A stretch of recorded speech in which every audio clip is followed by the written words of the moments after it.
మూర్ఖుల సామ్రాజ్యంలాగా ఎవరో మహాకవి రాశాడు. ఆ విధంగా ఇప్పుడు ఈ ఇద్దరు కలిసి వాళ్ళకు వాళ్ళే గొప్పలు చెప్పుకుంటూ వాళ్ళని వాళ్ళే పొగుడుకుంటూ ఈ విధంగా ఆ మహానాడంతా జగన్ గారిని తిట్టుకుంటా ఏ మహానాడు ఏమి కార్యక్రమం. మహానాడు అనేది మహానుభావుడు ఎన్టీఆర్ గారి జన్మదినాన్ని పురస్కరించుకొని గతంలో ఈ 83 నుంచి అది నిర్వహిస్తున్నటువంటి ఒక గొప్ప కార్యక్రమం. ఆ రోజు అనేక సమీక్షలు జరుగుతాయి మహానాడులో. ఇప్పటి వరకు ప్రజలకు మనం ఏమి అందించాము, ఇంకా ఏమి చెయ్యాలి, మనము ఇచ్చినటువంటి హామీలు ఎంతవరకు అమల్లో ఉన్నాయి, ఇంకా అమలు చేయాల్సిన టైం ఎంత ఉంటుంది అని ఈ విధంగా ఎన్టీఆర్ గారు సీఎంగా ఉండగా ఆయన మరి పూర్తిగా ఆ మహానాడులో ఏమేం చేయాలో తీర్మానాలు చేసేవారు మహిళల కోసం. ఆ విధంగా వచ్చిన ఈ ₹2 కిలో బియ్యం కానీ తర్వాత అనేక పథకాలు రూపుదిద్దుకొని పేద వర్గాలకు ఒక పెన్నిధిలాగా ఎన్టీఆర్ గారు మహానాడు కార్యక్రమాన్ని నిర్వహించేవారు. దానివల్ల ప్రతి పేదవాళ్ళకి ఒక లాభం జరిగేది. అట్లాంటి మహానాడిని తండ్రి కొడుకులు ఈరోజు ఎంత భ్రష్టు పట్టించారంటే ఎంత బోరుగా ఉంది ఆ కార్యక్రమం. జనాలు కూడా ఆఖరికి వాళ్ళ పార్టీ వాళ్ళు కూడా రాకుండా అక్కడ జెండాలు తగలబెట్టుకునే పరిస్థితిని కూడా మనం చూసాం. అక్కడ తెలుగుదేశం జెండాను తెలుగుదేశం వాళ్ళే తగలబెట్టారు. కట్టలు వీళ్ళ ఫోటోలు ఉన్నటువంటి పాంప్లెట్స్ మొత్తం తగలబెడుతున్నారు.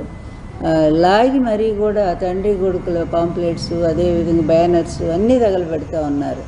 ఇది వీళ్ళ మహానాడు. ఏదో చేయబోయి అయ్యవారిని చేయబోతే కోతి అయిందన్నట్టు సామెతగా ఈరోజు మహానాడు పేరుతో అభాస్ పాలయ్యారు. ఇక వీళ్ళ గొప్పలు ఎలా ఉన్నాయంటే అవి మామూలుగా లేవు. ఏంటి మా 6 సూత్రాల కాదు, అంతకుముందు మరి సూపర్ 6 ఏమో తండ్రి చెప్పాడు, ఈయనేమో అదే దాన్ని 6 ఫార్ములాన ఏదో పేరుతో లోకేష్ అనౌన్స్ చేస్తూ ఉన్నాడు.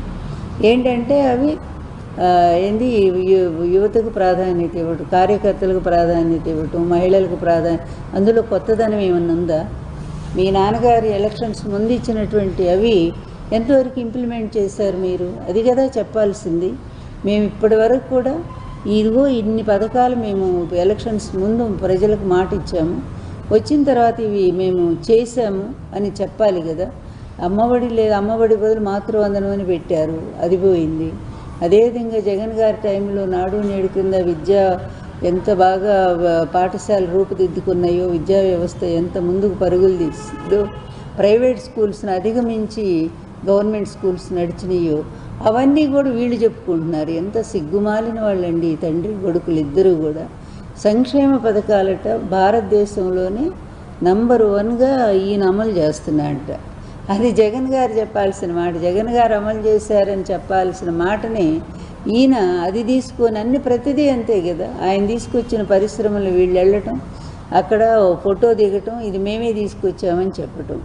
ఇంత అభాసు పాలైనటువంటి ప్రభుత్వము, ప్రజలకు ఇచ్చిన హామీలను అమలు చేయటంలో విఫలమైనటువంటి ప్రభుత్వం గతంలో ఎప్పుడూ చూడలేదని ప్రజలు ఎంత ఈసడించుకుంటున్నారంటే, ఇక అన్నిటినీ మించి ఏంటంటే వీళ్ళ పరాకాష్ట, హీన స్థితికి పరాకాష్ట చెప్పాలంటే, వీళ్ళ బలహీనతలకి మరి వీళ్ళ నీచత్వానికి పనికిమాలిన రాజకీయానికి ఒక పరాకాష్ట స్థితి ఏంటంటే, ఎన్టీఆర్ ఆత్మ మాట్లాడుతుందని చెప్పి ఆర్టిఫిషియల్ ఇంటెలిజెన్స్తో ఒక కార్యక్రమాన్ని రూపొందించి అదేదో చాలా గొప్పగా ఈ తండ్రి కొడుకుల్ని పొగిడించుకోవటం.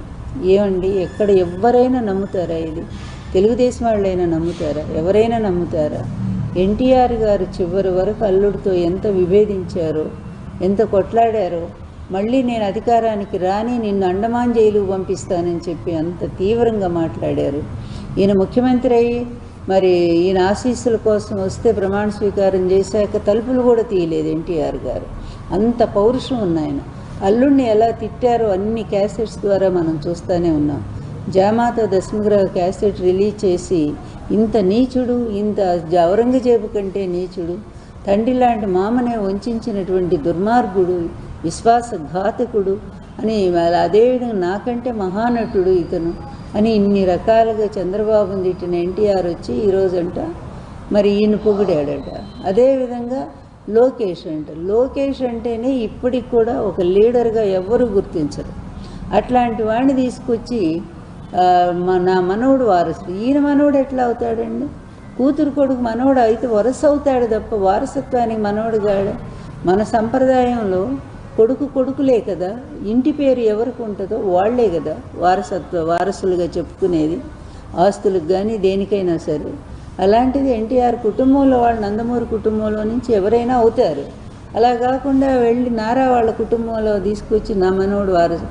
ఎట్లా వారసుడు? అతను ఏమి సాధించాడని ఈ తండ్రి బాటలో నడుస్తూ అవినీతిలో మరి పూర్తిగా అంతని మించిపోయి డబ్బులు సంపాదిస్తున్నాడని అతను గొప్పవాడని అందామా? అదేవిధంగా ఇష్టం వచ్చినట్టుగా రెడ్ బుక్ రాజ్యాంగాన్ని నడిపిస్తూ రాష్ట్రంలో మరి ప్రతిపక్ష నేతలందరినీ కూడా చంపిస్తూ, అదేవిధంగా వాళ్ళు ఆత్మహత్యలు చేసుకునే విధంగా ప్రేరేపిస్తూ, మహిళల మీద జరుగుతున్నటువంటి అత్యాచారాలు, దారుణాలన్నీ తెలుగుదేశం నాయకులు చేస్తుంటే కనీసం శిక్షలు కూడా లేకుండా వాళ్ళని కాపాడుకుంటూ, అదేవిధంగా ప్రతిపక్ష నేతల్ని వాళ్ళ భార్యల్ని ఇష్టం వచ్చినట్టుగా మాట్లాడే వాళ్ళని కాపాడుకుంటూ, ఇతని పరిపాలకుడా? ఇతను ఒక ముఖ్యమంత్రి అంటే ఎవరైనా హర్షిస్తారా?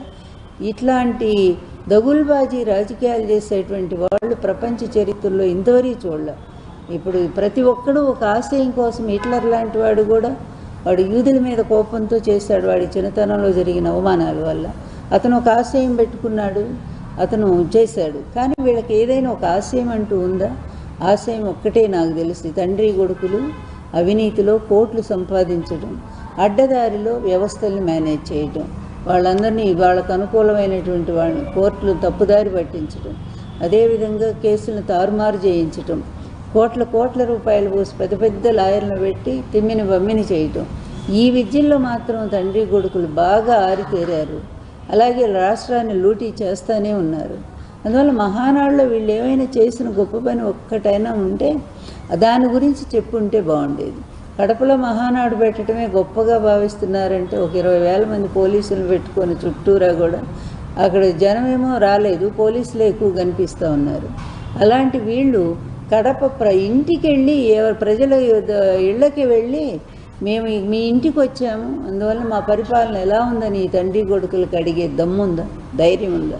కడపే కాదు, రాష్ట్రంలో ఏ మూలకైనా సరే మీ ఇద్దరు వెళ్ళి మా పరిపాలన ఎలా ఉంది, మా పరిపాలన చూసి మాకు ఓటేయి వేస్తారా అని చెప్పి ఒక్కసారి జగన్ గారిలాగా అడగండి.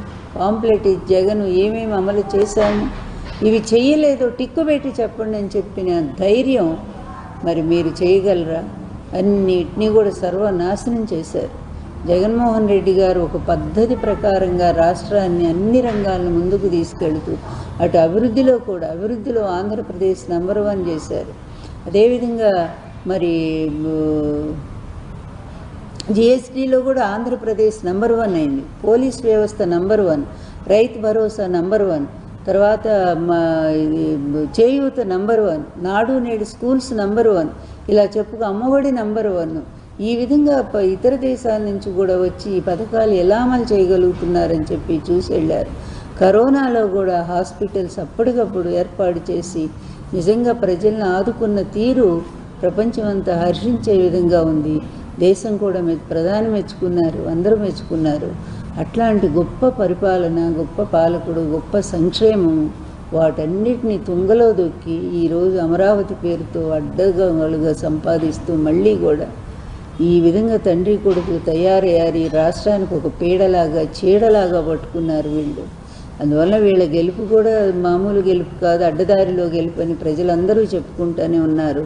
అందువల్ల ఎప్పుడు ఈ పీడ తొలగిపోతుందా అనుకుంటున్నారు. అది మహానాడు కాదు, ఒక ప్రజలకి అది వెన్నుపోటు నాడు అని చెప్పుకోవాలి. ఎన్టీఆర్ని వెన్నుపోటు పొడిచి ఎట్లా పార్టీ లాక్కున్నారో అదేవిధంగా ఈరోజు కూడా మరి ప్రజలను వెన్నుపోటు పొడిచి హామీలు ఇస్తామని చెప్పి మాట ఇచ్చి ఈరోజు ప్రజలను వెన్నుపోటు పొడిచిన వెన్నుపోటు నాడుగా దాన్ని చెప్పుకోవాల్సి ఉంటుంది. ఎక్కడి మహానాడు, ఎక్కడి ఎన్టీఆర్, ఎక్కడి చంద్రబాబు, ఎక్కడి ఈ పీడనాడు చెప్పుకోవాలంటే ఇదొక మహానాడు కాదు, బోరు కొట్టించింది.